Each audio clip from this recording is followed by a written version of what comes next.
The low income, they changed it for you in a good way, and I have all the details for you in this video. Also, a few other updates, so let's get into it right away. But if you're new here, or if you haven't done so yet, make sure to subscribe by hitting that button right down below the video. It's totally free to do so, and so I can keep you updated each and every day with all of these changes as things are happening very, very fast. I'm doing all the research so that you don't need to, and I break it down into these short videos, which I deliver a couple times each and every day so that you can stay updated with everything going on while information is changing so incredibly fast during this time. So if you haven't done so, make sure to subscribe down below, and I'll continue to be here for you right by your side every single day to help you out in any way that I possibly can, as that is my commitment to you and this community. All right, thanks again. Let's jump right into the updates. All right, so I do want to run through a couple key updates and some things that are going on right now during this very busy and interesting time that we are certainly living through. All right, so we've actually been talking a lot about gas prices recently and all of these different proposals and introductions recently about Congress coming out wanting to send out stimulus checks on a monthly basis, a quarterly basis, or even any other basis that we've been talking about here to help out the low income. However, I do want to talk about something else that a lot of states are examining right now to help out, once again, everybody with elevated gas prices. So there are 17 different states right now that are working on repealing their state gas tax. Now remember, there are multiple different members in Congress that are actually working on repealing the 18.4% federal gas tax. However, on top of that, all of the states have their own state gas tax as well. So between federal and state, you're looking at anywhere between about 50 and about 90 cents per gallon of gas. So that's a lot of taxes. I mean, if you consider it every time, let's just say that you fill up once per week, and let's just say it's maybe, I don't know, 80 cents in general per gallon, and you're doing 10 gallons, that's $8 a week extra that you're paying on all these taxes. Again, it's a little bit, but again, over the course of long periods of time, it's going to add up to be a substantial amount of money. However, there's 17 different states right now that are considering eliminating or doing a gas tax holiday for anywhere between about 6 months and even through the rest of the year. Even in one instance, they want to repeal it for 2 years. So very interesting with everything going on right now. However, I read through the list of different states out there right now, and all of these state gas taxes range anywhere in general from about 30 cents per gallon all the way up to about 60 cents per gallon in some of the higher tax states. So it would add up quite a bit, right? Especially if you're filling up, let's just say once per week. So that'd actually be a little bit of relief. Now, again, I totally get it. Cash in our bank accounts, a stimulus check, monthly checks, things like this would be way more beneficial than giving us, $5 off a tank of gas every week or something like that. But again, I guess it all counts during this time. But this is something that all of these states are looking at. Like I said, there's about 17 different states right now as of right now, but that may be increasing. Either way, I'll keep you posted as we do get more details on all that. And let's keep rolling here as we have a few more updates that I want to share with you in this video. Also, as of the last maybe week or so now, I've been talking a little bit more about COVID, simply because for a while there, maybe a month or so, we didn't really hear anything about it. For the most part, COVID was almost like silent. There wasn't really anything about there as far as updates going on. However, as of recently now, we're starting to see a lot more updates coming out about COVID. Let me share with you a few things that are going on, not only around the world, but as well as what Dr. Fauci has also said right here in the United States. So he was actually just out the other day, and he would not be surprised one bit if we need to go back to indoor mask mandates. Yay! Who doesn't love wearing a mask and struggling to breathe the whole time?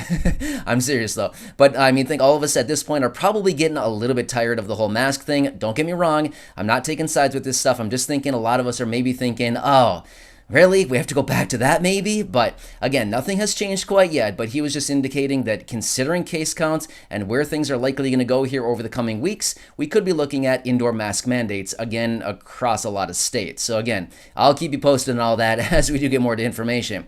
However, there are multiple different countries right now that are seeing massive surges. In fact, record cases of COVID going on right now. In fact, as of right now, there are tens of millions of people locked down in China, about 40 million people locked down in multiple different cities across China. Even South Korea, who is seeing very minimal cases, they're seeing record cases right now with COVID going on. So they just posted 600,000 new cases in one day.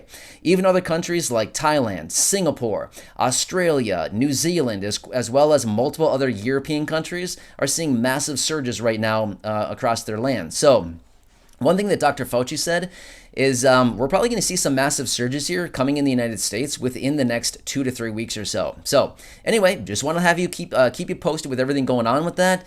It's a weird situation. We're already 2 years into this thing and how we're facing wave number 72, right? Obviously, I'm exaggerating, but seriously, it seems like all these different waves coming through right now with all this COVID. So anyway, just want to give you that quick update on that. All right, so another quick update here that I want to point out for you because this may impact a huge percentage of us here in the community. So the chairman of the Federal Reserve, Jerome Powell, was just out indicating that they're going to be more aggressive with interest rate hikes going forward because of all this inflation that we're dealing with in this country right now. So just the other day, actually last week, they raised interest rates by 0.25%, 25 basis points. Well, we all knew that, okay, that's not really going to do anything. However, he came out and he indicated that they are going to be more aggressive going forward, raising interest rates going forward through the rest of the year to really try to get ahead of all of this inflation. So, yeah, the inflation would be nice to take down, but at the same time, if they continue to raise interest rates even more aggressively, that just means they essentially lower prices potentially because of inflation, and that the other side, if we have any type of interest rates that we are paying on, maybe it's a personal loan or auto loan or adjustable rate mortgage or anything like this, or if you're looking to refinance your home or even buy a new home, rates on a 30-year fixed rate mortgage have gone up about 1 point in the last month or so. So that's going to translate into a lot more interest, and if rates continue to move up, it does also impact mortgage rates as well. But yeah, anyway, we got to watch all this stuff closely. So I just want to give you a quick update on that. Also, let's quickly talk here about the low income and something that they just recently changed as far as one of the rules, and this may be kind of a cool thing going forward. So this pertains to those individuals who have an income of 150% of the federal poverty line or less, which actually translates out to $19,320. So if your income is below that level, this would actually pertain to you. And it is due to the Affordable Care Act, the ACA, right? So here's the deal. Usually they have this, the open enrollment period where you can actually go and get zero copay or zero premium insurance off of the federal like network that you can use there. However, they actually open that back up. So starting now through the end of the year, if you are somebody who is low income and you're looking to get health insurance, you can actually go onto the federal exchange right there and you can actually apply for insurance through the Affordable Care Act, the ACA, and you can even get plans with a zero premium, like a $0 premium ongoing each and every month, or you can even get some plans with a very low premium of, a couple dollars each and every month. So that's pretty cool stuff right there, as well as, like I've talked about as well in other videos. As of April 15th, for those of you who have Medicaid, not everybody, but there may be some people who are going to be losing Medicaid services and Medicaid coverage. Again, not to be mistaken with Medicare, but Medicaid coverages as of April 15th or whenever the public health emergency declaration does actually expire. As of right now, that date is April 15th. So if you are one of those people, you might want to check that out, especially if you're receiving Medicaid and you feel that you may be losing coverage as of April 15th. That's a really good thing. So they understand this and they know that there's a lot of people out there that are probably going to be losing coverage or, potentially losing coverage as of April 15th, just a couple more weeks from now. And they open it back up and it is open enrollment for everybody between now and the end of the year. Now, previously, you were able to actually enroll during the special enrollment period. In some instances, if your situation was, kind of a certain situation, they gave you a special enrollment period. However, they've opened up the enrollment period for everybody now through the end of the year. So anyway, check that out if you're interested in doing so, or if you're looking for changing your insurance or maybe getting a new insurance or something like that.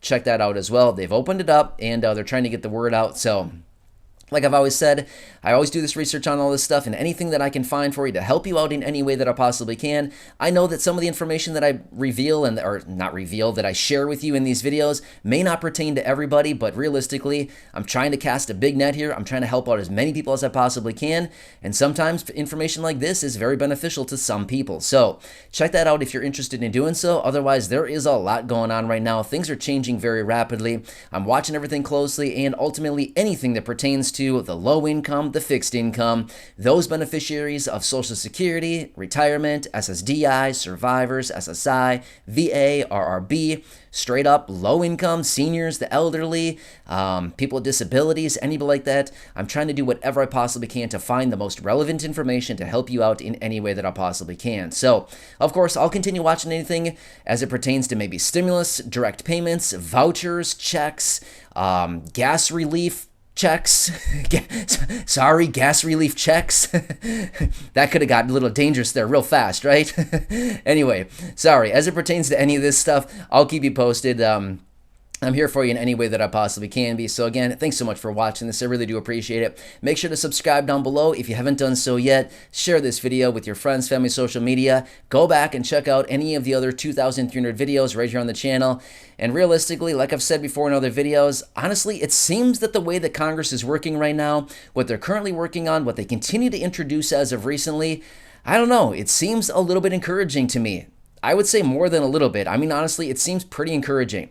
We haven't heard Congress have this type of language or talk like this in quite a while now. About a year now was the last time we heard Congress do really anything for the low income and the struggling Americans right now. So the simple fact that Congress is actually doing something or considering some type of idea as it pertains to maybe stimulus or direct checks or anything else like that, I don't know. I find it to be very encouraging and actually kind of really only maybe a matter of time until they actually get something done.